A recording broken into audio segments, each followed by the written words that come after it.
Hello everyone, welcome to युक्ति professional classes. इस video में हम UGC net paper 1 unit 1 teaching aptitude के बारे में देख रहे हैं।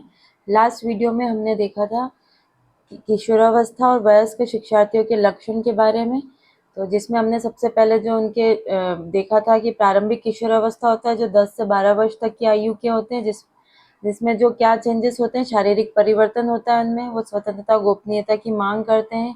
दूसरी कैटेगरी थी मध्य किशोरावस्था जो 12 से 16 वर्ष तक के आते हैं, जिनमें आगे की विकास की प्रवृत्ति होती है। उनके शारीरिक परिवर्तन इस तरीके से होते हैं, विशेष रूप से होते हैं, जिसमें उनके आगे के विकास को के लक्षण को दिखाया जाता है और वो व्यावसायिक और शैक्षिक निर्णय लेने के लिए अग्रसर होते हैं।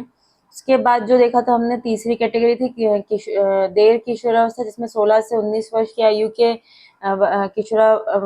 किशोर आते हैं और यहाँ पर उनकी वयस्कता की ओर वो परिवर्तन करते हैं। यहाँ पर वो ज़्यादातर अपने करियर से लेकर जो डिसीजन है उसको लेने पर यहाँ पे ज़्यादा फोकस किया जाता है। ठीक है, फिर उनमें क्या क्या उपलब्धियां, जैसे एकेडमिक उपलब्धियां होती है जिसमें वो स्कूल में अधिक समय बिताना पसंद करते हैं और यहाँ पर माता पिता की भागीदारी भी ज़्यादा रहती है क्योंकि वो बच्चों की पढ़ाई में, उनके होमवर्क में मदद करते हैं, उनकी प्रगति पे नज़र रखते हैं। ठीक है, फिर हमने देखा था कि सामाजिक चेंजेस, सामाजिक परिवर्तन क्या आता है उनमें, तो सांस्कृतिक कारकों की भूमिका होती है उनमें, है ना। वो दोस्तों के साथ रहना ज़्यादा पसंद करते हैं, अपनी पहचान बनाने की कोशिश करते हैं, वो जीवन में तेजी से विस्तार करने की कोशिश करते हैं। ठीक है, अब आज हमारा आगे है भावनात्मक परिवर्तन।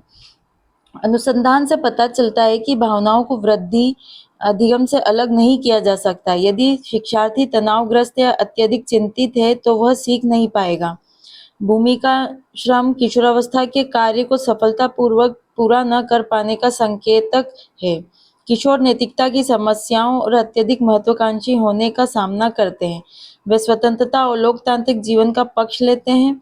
वे एक उदार वातावरण को पसंद करते हैं ताकि माता पिता और शिक्षक उनके प्रति नरम रहे। वे स्वभाव से विद्रोही होते हैं।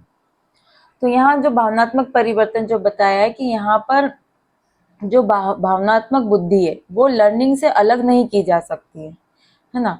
जैसे अगर कोई 16 साल का स्टूडेंट है, वो अगर एग्जाम के टाइम पे बहुत प्रेशर में है, तनावग्रस्त है, तो वो अच्छे अंक प्राप्त नहीं कर पाएगा। तो यहाँ उसकी जो लर्निंग की जो प्रोसेस है उसमें जो उसके इमोशंस है उनको अलग नहीं किया जा सकता, उसका इफेक्ट उस पर भी आता है।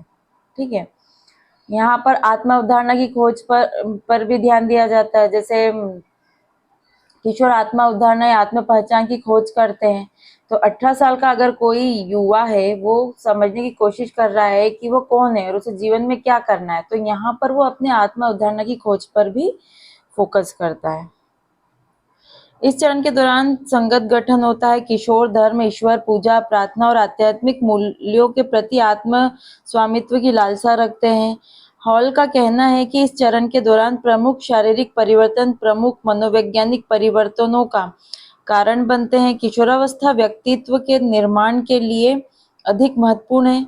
एनी ने विश्वास किया कि लिबिडो जो लेटेंसी वर्षों के दौरान शांत हो गया था, किशोरावस्था में पुनः जागृत होता है और ईगो और आईडी के बीच की नाजुक संतुलन को परेशान करने की धमकी देता है। एरिक एरिक्सन के अनुसार किशोरावस्था पहचान और पहचान भ्रम के संघर्ष को सुलझाती है। प्रारंभिक यौवन और संज्ञात्मक परिवर्तन लड़कियों के लिए लड़कों की तुलना में खराब परिणाम लाते हैं। यह निर्णय निर्माण नियंत्रण को भी प्रभावित करता है। अद्वितीय संयोजन के साथ भावनात्मक परिवर्तन जीन, मस्तिष्क, वातावरण, अनुभव और संस्कृति विकास को आकार देते हैं। शारीरिक रूप से देखने और परिवर्तनों के बारे में अधिक आत्म सचेतता होती है। यह मूल रूप से सोचने और काम करने का अजय चरण है। अहंकारिक आवश्यकताएं प्रभुत्व, उपलब्धि, संचयन, ध्यान, स्वायत्तता, अधिग्रहण, ज्ञान और विनाश के रूप में होती है। मोफिट किशोर से सीमित एंटी सोशल व्यवहारों को परिपक्वता अंतर का परिणाम मानते हैं। पर्यावरणीय कारकों में आनुवंशिक परिवर्तन को भिन्नात्मक संवेदनशीलता मॉडल कहा जाता है। ये भिन्नताएं अन्य लोगों की तुलना में अधिक जोखिमपूर्ण मानी जाती है। व्यक्तिगत भिन्नताएं किशोरावस्था के विकास में महत्वपूर्ण भूमिका निभाती है। अशुद्ध तृतीयक को पदार्थों के दुरुपयोग, हिंसा और प्रारंभिक यौन प्रयोग के रूप में संक्षिप्त किया जाता है। नेक्स्ट है संज्ञात्मक विकास। संज्ञात्मक विकास उन मानसिक गतिविधियों को संदर्भित करता है जो एक व्यक्ति को वातावरण के साथ समायोजित करने में सक्षम बनाती है, जबकि मानसिक विकास बुद्धि, सोच या वातावरण के बारे में कल्पना को संदर्भित करता है। संज्ञात्मक विकास जीवन के विभिन्न चरणों में विभिन्न गति से होता है। प्रारंभिक स्तर पर बच्चों की सीखने की क्षमता, गुणवत्ता, पहलू और परिपक्वता में वृद्धि होती है। यह क्षमता शिक्षार्थियों में अंतर्निहित शक्ति, वातावरण और परिपक्वता की अंतरक्रिया के माध्यम से विकसित होती है। यह मानसिक प्रक्रिया है जो ज्ञान को प्रणालीबद्ध, संगठित और उपयोग करने में सक्षम होती है। तो संज्ञात्मक विकास के चरण में जो पियाजे के अनुसार जो उनका जो विकास की जो चरण थे उसमें संवेदी अवधि होती है जो 0 से 2 वर्ष तक के बीच में होती है। फिर उसके बाद पूर्व परिचालन अवधि होती है जो 2 से 7 वर्ष तक के लिए होती है, और ठोस परिचालन अवधि जो है 7 से 11 वर्ष के लिए होती है। औपचारिक परिचालन अवधि जो है 11 से 15 वर्ष के लिए होती है इसमें। ठीक है, तो यहाँ पे ये जो पियाजे के जो संज्ञात्मक विकास के लिए चरण बताए हैं वो इस क्रम में बांटे गए। यहाँ प्रदर्शित मुख्य विशेषताएं: एक, समस्या का प्रणालीबद्ध विश्लेषण, समस्या के समाधान की ओर तार्किक दृष्टिकोण, रटेन की शिक्षा से दूर जाना, और तीसरा, समस्या को हल करने के लिए उच्च स्तरीय संरचना का उपयोग करने की क्षमता। चौथा है नैतिक परिपक्वता।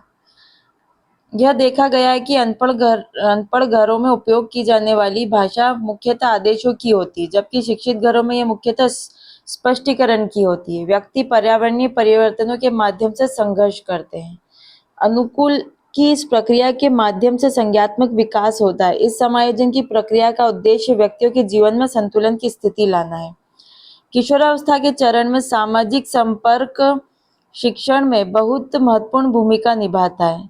समस्याओं के तैयार निर्मित समाधान को हतोत्साहित किया जाना चाहिए। शिक्षकों को ऐसी शिक्षा प्रदान करनी चाहिए जो मस्तिष्कों को विकसित करने में मदद करे, जो आलोचनात्मक हो, सत्यापित करे और जो कुछ भी पेश किया जाता है उसे न स्वीकार करे। औपचारिक परिचालन के चरण में बच्चा 3 नए गुणों को प्रदर्शित करता है: समस्या का प्रणालीबद्ध विश्लेषण, तार्किक दृष्टिकोण, उच्च स्तरीय संरचना का उपयोग करने की क्षमता। वातावरण के भीतर वस्तुओं को संबंधित किए बिना ज्ञान का विकास नहीं होता। एक व्यक्ति ज्ञान प्राप्त करता है न कि वातावरण में वस्तुओं को निष्क्रिय रूप से कॉपी करके, बल्कि उन पर क्रिया करके। चलिए, आज के लिए इतना ही। अगर आपने मेरे चैनल को सब्सक्राइब नहीं किया तो मेरे चैनल को सब्सक्राइब, शेयर, लाइक जरूर करिए। Thank you.